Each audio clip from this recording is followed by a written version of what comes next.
Is it pandering or gaslighting when the CEO of one of the biggest fintech companies in the world that does not implement Bitcoin payments currently on chain or Lightning starts explaining how Bitcoin loses relevancy if it's not being used for payments?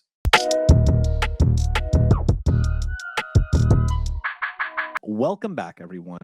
We're going to dive into this little clip here of it's an interview with Jack Dorsey, where he's asked about the possible future of Bitcoin if let's say the store of value narrative is the one that stays predominant.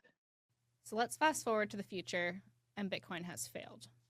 How did it fail? I think it fails through irrelevance. Like it fails to be relevant to people on a daily basis. If it just ends up being store of value and nothing more, I don't think it gains relevance at all. I think it has to be payments for it to be relevant on the everyday.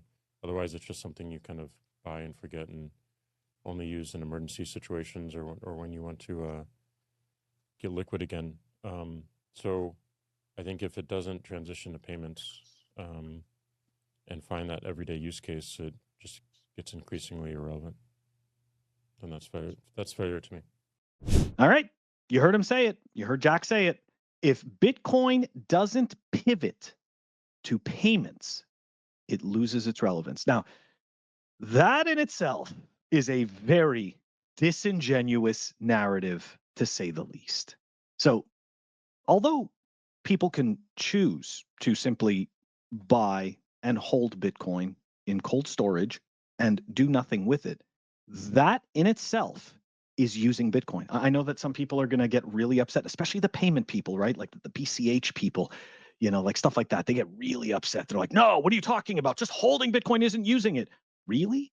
Think about that, right? That is a use case, the use case of storing value. Now, the reason why I said it's disingenuous is because Jack is creating this invisible line that does not exist between store of value and payments. Okay. That's the beautiful thing about Bitcoin.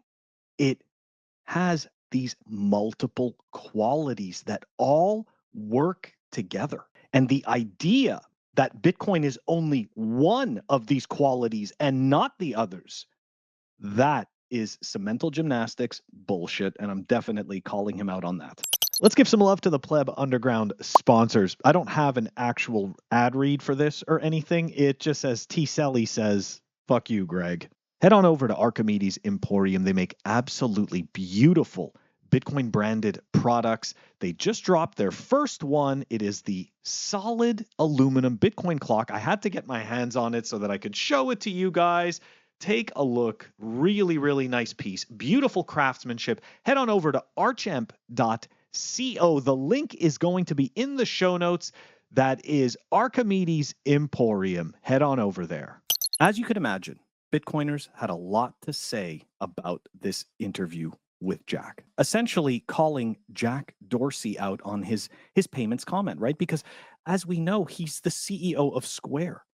Square is a fintech company. So this idea that you're gonna, this idea that he's gonna pander about payments and be the CEO of a company who actually not only has an application for payments, but also makes payment terminals. Like this seems insane. And of course, Bitcoiners were right there calling him out on it. We've got this post right here from Adam. It's 2025. Block still doesn't accept Bitcoin payments for the BitKey, and Square still doesn't allow payments on their terminals. We're going to talk about the terminals after. Would be a simple flip of a switch if it hasn't happened. This should have been a follow-up conversation. And guess what, guys? You know what? Jack actually responded to this pretty quickly. And he goes, you know what? It's not a simple flip of a switch, but we are doing it. Okay. So Square, cashapp came out in 2013. We're now 2025. Okay. So 12 years. You're going to tell me in 12 years, you couldn't put a lightning icon on a terminal and link it to a back end? Like, You're going to tell me you couldn't do that? You couldn't just link that back to a node? So the other piece to it, the other piece about the terminal is this, right? The idea that getting this this integration terminal is difficult. That's complete nonsense. I've worked with payment terminals. I've configured payment terminals. Okay, and essentially, the way that it works is that a payment terminal connects to a backend server. All the configuration is done on the backend server, which means that if the backend work is done, right, if there's APIs that connect back to a node and you code the little option to check the box that says, hey, enable Lightning payments. Well, guess what? That option is going to appear on the screen for a customer, okay, for somebody to use. So I don't understand the real reason why this isn't being done.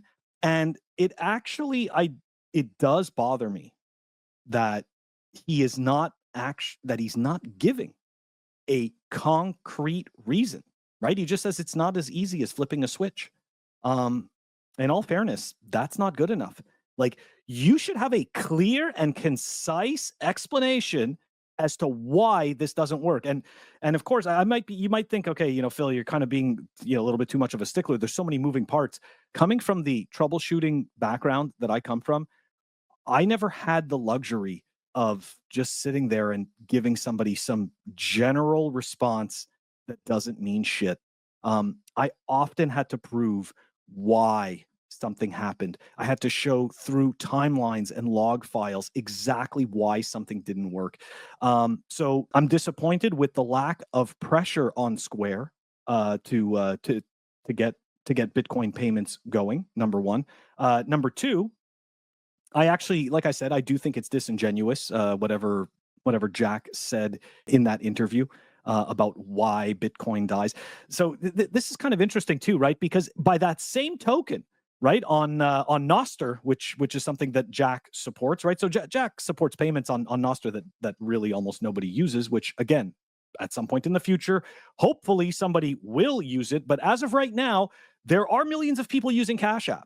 So and there's definitely a lot of vendors using the cashapp terminals. So this nonsense of not putting Lightning or on-chain Bitcoin, completely, it's just ridiculous. I think it's a cop-out. The other thing is this: if you've ever used btcpayserver, you know that the back end can be totally seamless. So now it begs the question: why hasn't Jack approached BTC server? Maybe he has. Maybe they're working on something and we just don't know about it. Would be good if they, put out some breadcrumbs, gave us some teasers about that. So as I was saying before, on Nostr, Jack posted this, right? He posted that today he learned that most Bitcoiners don't understand Bitcoin. And I guess it's because so many of us pushed back on his ridiculous narrative about about payments. The last piece that I want to cover for this is actually this post right here from 2024 from Jack, okay? And you can see it right here. Make your Bitcoin very hard to lose and easy to use, right? Hard to lose, easy to use. Starts shipping today. He's talking about the hardware wallet or the signing device that Block and or Square make. And all right, we've got the lead dev from CK Pool who responded back and says, hey, it looks great, but I can't buy it with Bitcoin as far as I can see.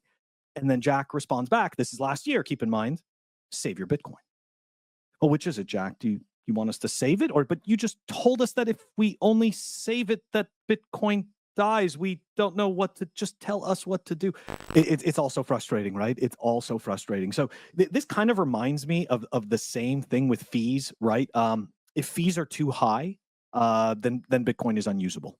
If fees are too low, then minor death spiral. We just can't win. We can't win with fees are too high. We can't win when fees are too low. We can't win using Bitcoin as a store of value. We can't win with Bitcoin as payments. Look, at some point, we just need to start recognizing or at least accepting that the intersection of all of these things is part of what makes Bitcoin absolutely incredible. And again, it's just a reminder that we just need to be humble. I'm not going to pull that whole, be humble, stack sats shit. No, it's just about being humble in the sense of we do not understand the full implications of this technology. We only know what we know, and that is not the entirety of Bitcoin. Another reason why we say not to have any heroes in Bitcoin. That's all I wanted to talk about today, guys. I'll catch you on the next one. Peace.